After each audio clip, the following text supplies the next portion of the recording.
Shalom saudaraku, selamat pagi. Hari ini kita jumpa lagi dalam acara BLC Bible Lover Club, yaitu membaca Alkitab satu pasal setiap hari. Tiba saatnya kita membaca kitab Kejadian pasal 47 dengan saya Pendeta Deborah Dumasisya Nipar Tambunan dari CBM 7 TV. Judulnya Yakub dan Firaun. Sebelum kita baca, mari kita berdoa. Terima kasih Bapa di surga untuk pemeliharaan Tuhan sepanjang malam. Tiba saatnya kami di pagi ini untuk menikmati sarapan dari Tuhan, yaitu firman-Mu yang hidup.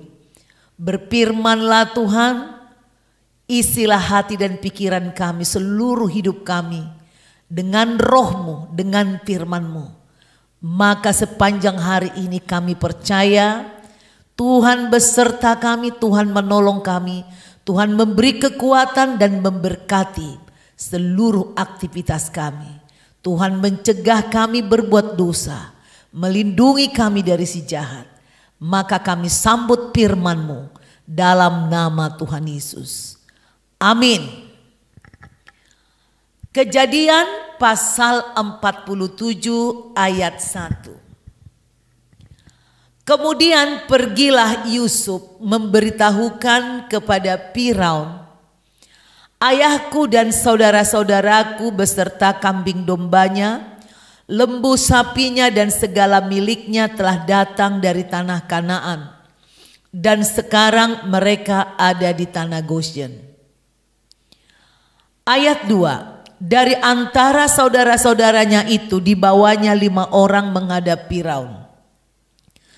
3. Firaun bertanya kepada saudara-saudara Yusuf itu, apakah pekerjaanmu? Jawab mereka kepada Firaun, hamba-hambamu ini gembala domba, baik kami maupun nenek moyang kami. Ayat 4. Lagi kata mereka kepada Firaun, kami datang untuk tinggal di negeri ini sebagai orang asing, sebab tidak ada lagi padang rumput untuk kumpulan ternak hamba-hambamu ini, karena hebat kelaparan itu di tanah Kanaan. Maka sekarang izinkanlah hamba-hambamu ini menetap di tanah Goshen. Ayat 5. Lalu berkatalah Firaun kepada Yusuf, ayahmu dan saudara-saudaramu telah datang kepadamu. Ayat 6. Tanah Mesir ini terbuka untukmu. Tunjukkanlah kepada ayahmu dan kepada saudara-saudaramu tempat menetap di tempat yang terbaik dari negeri ini. Biarlah mereka diam di tanah Goshen, dan jika engkau tahu di antara mereka orang-orang yang tangkas, tempatkanlah mereka menjadi pengawas ternakku. 7. Yusuf membawa juga Yakub ayahnya menghadap Firaun. Lalu Yakub memohonkan berkat bagi Firaun. 8. Kemudian bertanyalah Firaun kepada Yakub, sudah berapa tahun umurmu? 9. Jawab Yakub kepada Firaun, tahun-tahun pengembaraanku sebagai orang asing berjumlah 130 tahun. Tahun-tahun hidupku itu sedikit saja dan buruk adanya, tidak mencapai umur nenek moyangku, yakni jumlah tahun mereka mengembara sebagai orang asing. 10. Lalu Yakub memohonkan berkat bagi Firaun. Sesudah itu keluarlah ia dari depan Firaun. 11. Yusuf menunjukkan kepada ayahnya dan saudara-saudaranya tempat untuk menetap dan memberikan kepada mereka tanah milik di tanah Mesir, di tempat yang terbaik di negeri itu, di tanah Rameses, seperti yang diperintahkan Firaun.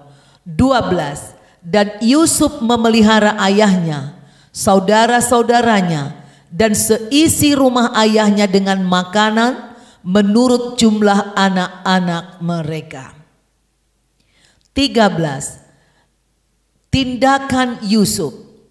Di seluruh negeri itu tidak ada makanan, sebab kelaparan itu sangat hebat, sehingga seisi tanah Mesir dan tanah Kanaan lemah lesu karena kelaparan itu. 14. Maka Yusuf mengumpulkan segala uang yang terdapat di tanah Mesir dan di tanah Kanaan, yakni uang pembayar gandum yang dibeli mereka, dan Yusuf membawa uang itu ke dalam istana Firaun.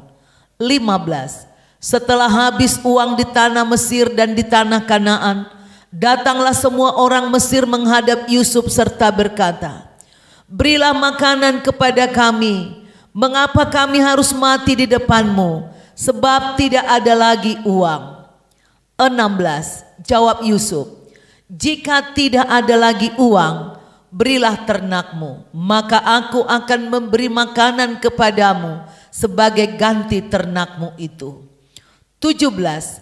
Lalu mereka membawa ternaknya kepada Yusuf, dan Yusuf memberi makanan kepada mereka ganti kuda, kumpulan kambing domba, kumpulan lembu sapi dan keledainya.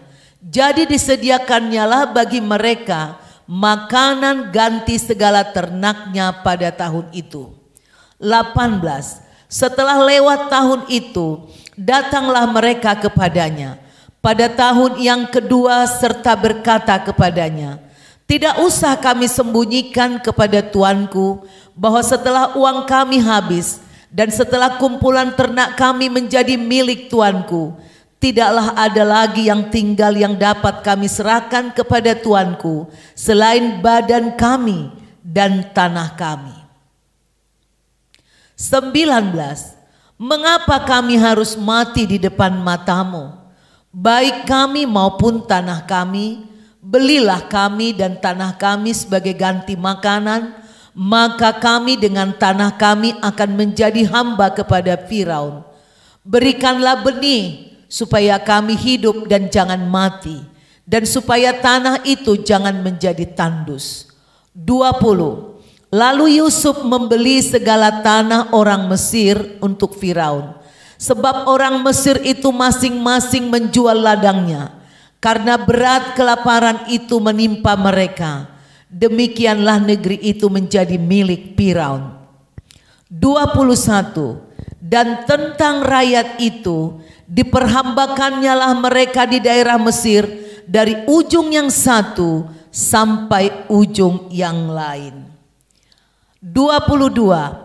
Hanya tanah para imam tidak dibelinya, sebab para imam mendapat tunjangan tetap dari Firaun, dan mereka hidup dari tunjangan itu.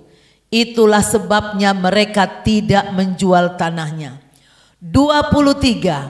Berkatalah Yusuf kepada rakyat itu, "Pada hari ini aku telah membeli kamu dan tanahmu untuk Firaun. Inilah benih bagimu, supaya kamu dapat menabur di tanah itu."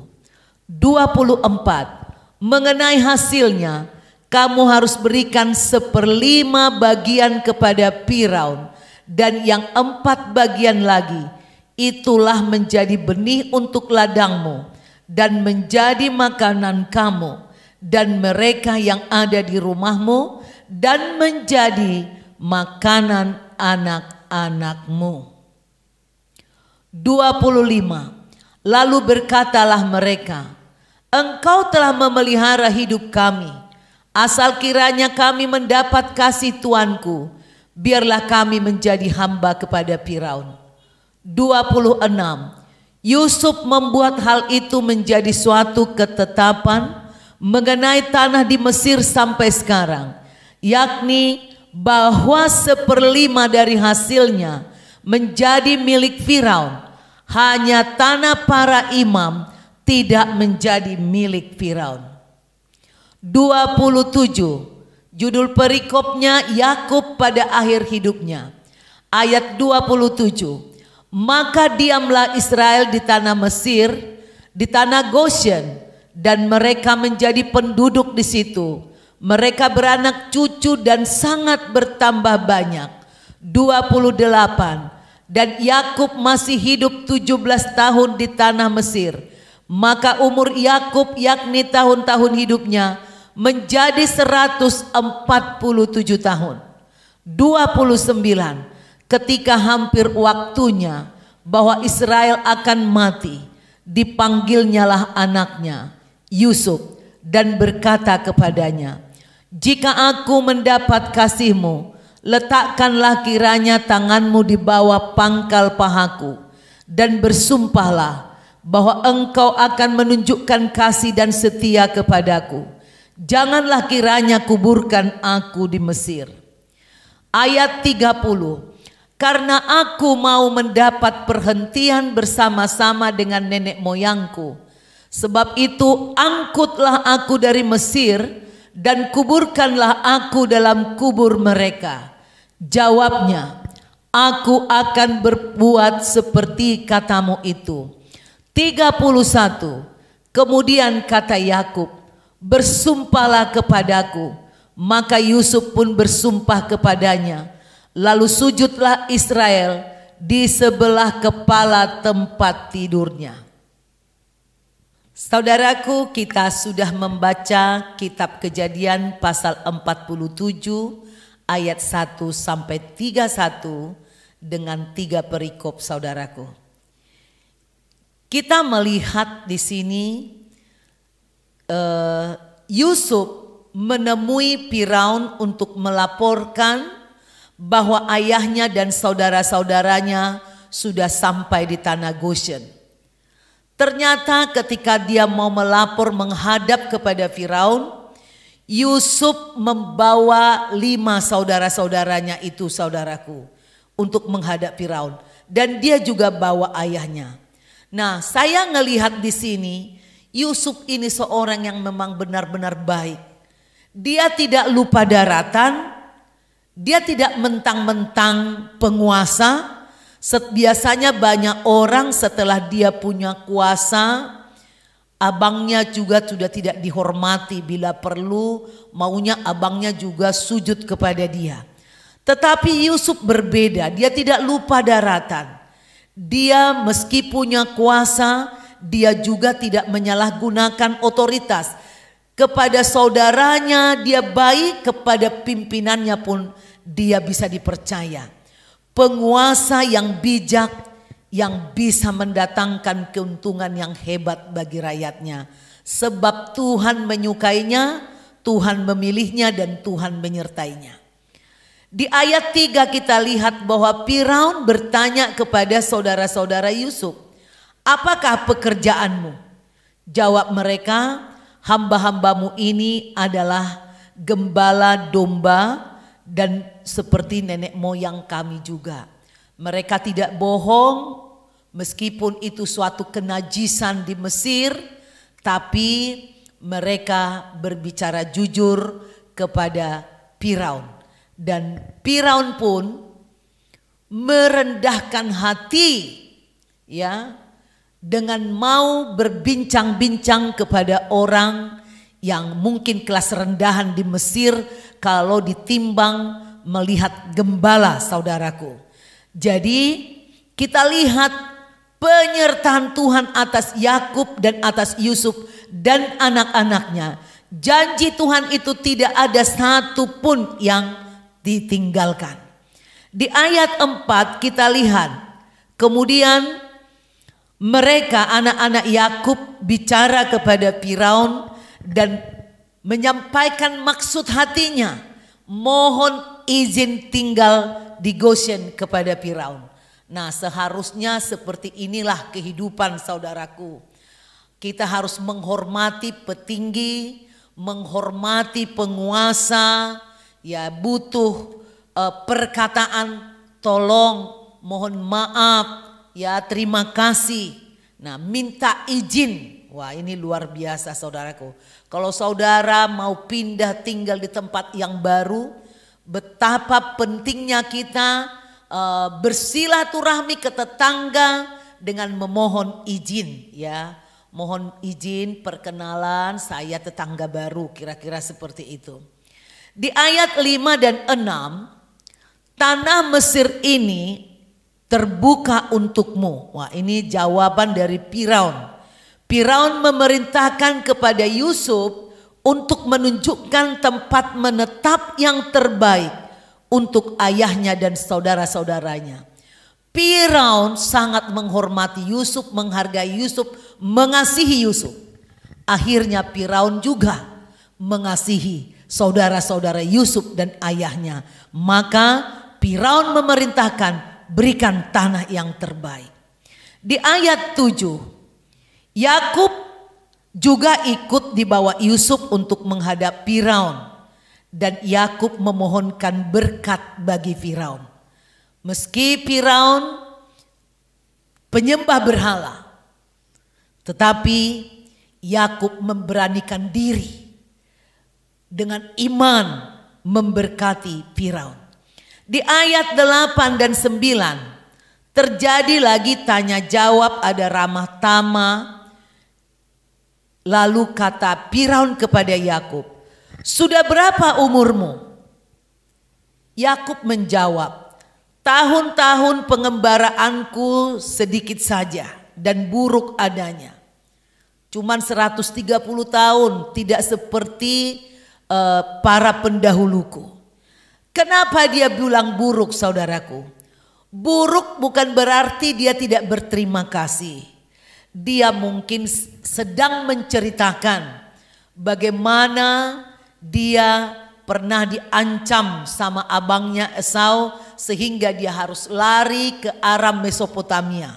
Di Aram Mesopotamia dia harus menjadi budak 14 tahun untuk mendapatkan istri dari pamannya. Setelah itu 7 tahun, kemudian dia mengalami 7 kali ditipu sama Laban untuk mendapatkan harta di sana. Nah, kemudian setelah mereka kembali ke tanah Kanaan, ternyata anak-anaknya mungkin memberikan cerita itu bahwa anaknya Yusuf, mereka melakukan rekayasa bahwa Yusuf sudah terbunuh. Ingat saudaraku, ini buruk adanya buat Yakub. Tetapi kehilangan, tertipu, kehidupan yang buruk itu akhirnya diubah Tuhan menjadi berkat. Kalau Yusuf tidak dijual, dia tidak akan pernah jadi raja. Kalau paceklik, kelaparan tidak melanda tanah Kanaan dan tanah Mesir, maka Yusuf tidak akan menjadi pemimpin mangkubumi di Mesir. Kita melihat campur tangan Tuhan yang luar biasa bila kita bergaul dengan Tuhan. Mungkin kita bisa sama-sama mengalami masalah dengan orang-orang yang tidak mengenal Tuhan. Bahkan persoalan kita mungkin lebih berat dari orang-orang di sebelah kita yang tidak mengenal Yesus. Tapi ingat, jika kau tekun mencari Tuhan, Tuhan akan mengubah kesulitanmu yang besar menjadi berkat yang besar. Itulah bedanya orang benar dengan orang yang tidak mengenal Tuhan. Saudaraku, di ayat 10, Yakub kembali memohonkan berkat dulu bagi Firaun sebelum dia keluar dari hadapan Firaun. Di ayat 11, Yusuf menunjukkan tempat yang terbaik buat ayah dan saudara-saudaranya, yaitu di Goshen, di tanah Rameses, seperti yang diperintahkan Firaun. Di ayat 12 dikatakan, Yusuf memelihara kehidupan ayahnya, saudara-saudaranya dan seisi rumahnya. Semua yang ada di rumah ayahnya dipelihara Yusuf makannya. Dia sungguh-sungguh orang yang dipersiapkan Tuhan menyelamatkan cikal bakal bangsa pilihan Tuhan, yaitu bangsa Israel. 13. Wabah kelaparan terjadi 7 tahun sesuai mimpi Firaun. Akhirnya seluruh rakyat itu total bergantung sepenuhnya kepada pemerintahan Firaun di bawah tanggung jawab Yusuf. Yusuf yang sudah ditunjuk menjadi penanggung jawab segala hal di Mesir kecuali tahta. Di ayat 14 saudaraku, kita pertama lihat bahwa rakyat mulai memberi makanan kepada Yusuf dengan uang. Tapi di 15, 16, 17 kemudian uang mereka habis. Lalu rakyat membeli makanan dengan menjual ternak mereka. Ternaknya ada yang keledai, ada yang kambing domba dan lain-lain. Setelah habis ternak di ayat 18 sampai 19, kemudian mereka datang kepada Yusuf. Uang kami sudah habis, ternak kami sudah habis. Kami sekarang masih punya tanah, kami, diri kami dan tanah kami. Jadi belilah kami dan tanah kami, biarlah kami menjadi hamba buat Firaun. Ini luar biasa. Mereka ikhlas menjadi hamba Firaun meskipun Firaun hanya manusia biasa demi dapat makanan. Saudaraku, di ayat 18-19 ini Yusuf memberi benih kepada rakyatnya. Lalu Yusuf membeli semua ladang rakyat menjadi milik Firaun. Dan dibuatlah suatu aturan supaya kalau ladangnya dikerjakan oleh rakyat, maka 4/5 buat rakyat yang mengerjakan, 1/5 untuk Firaun. Ini penting nih saudaraku, kita perhatikan. Orang bisa dengan ikhlas menghambakan diri kepada Firaun karena ada penyertaan Tuhan. Tapi bagaimana dengan kita? Mampukah kita, relakah kita, ikhlaskah kita menghambakan diri kita kepada Tuhan Yesus yang sudah mati di kayu salib? Kita sudah dibeli dengan darahnya dengan lunas. Saudaraku, saya bacakan satu ayat, 1 Korintus 6 ayat 20. Dikatakan gini, sebab kamu telah dibeli dan harganya telah lunas dibayar. Karena itu muliakanlah Tuhan dengan tubuhmu. Nah, ini saudaraku, marilah kita belajar. Orang Mesir berani ikhlas menjadi hamba bagi Firaun. Marilah juga kita ikhlas kepada Tuhan di atas segala Tuhan, pencipta langit dan bumi, yang datang dari sorga, mati untuk menebus kita. Alkitab mengatakan kita sudah dibayar dengan lunas. Dan lihat saudaraku, mereka memberikan 20%, ya. Kita 1/10 aja. Banyak orang Kristen yang sangat keberatan dengan persepuluhan. Tetapi rakyat Mesir yang tidak mengenal Tuhan, mereka penyembah berhala, mereka ikhlas, mereka rela tanpa sungut-sungut, tanpa debat-debat. Mereka ikhlas memberikan kepada Firaun 1/5, 20%. Tidak demo, tidak berkeluh kesah, tidak perlu rapat yang hebat. Mereka sendiri menawarkan diri. Ini luar biasa pengabdian bangsa Mesir. Makanya mereka adalah bangsa yang besar, saudaraku. Inilah pemerintahan. Jika seorang raja, seorang pemimpin, orang benar, orang yang takut akan Tuhan, maka Tuhan akan turut bekerja membuat rakyatnya taat kepada pemimpin. Firaun disenangkan, diperkaya, diberkati, negaranya diberkati dengan keuntungan yang hebat, tapi rakyatnya pun tertolong. Tidak ada rakyat yang sengsara. akhirnya kepentingan negara dan kepentingan rakyat sama-sama tercapai, sejahtera bersama. Saudaraku, kita lihat raja dan rakyatnya menghormati imam. Imam-imam tanahnya tidak dibeli, mereka diberi makan oleh raja, mereka dibebaskan dari pajak. Saudaraku, Firaun bahkan yang dianggap sebagai dewa saja menghormati para imam, tidak memungut pajak. Ya, ini luar biasa saudaraku.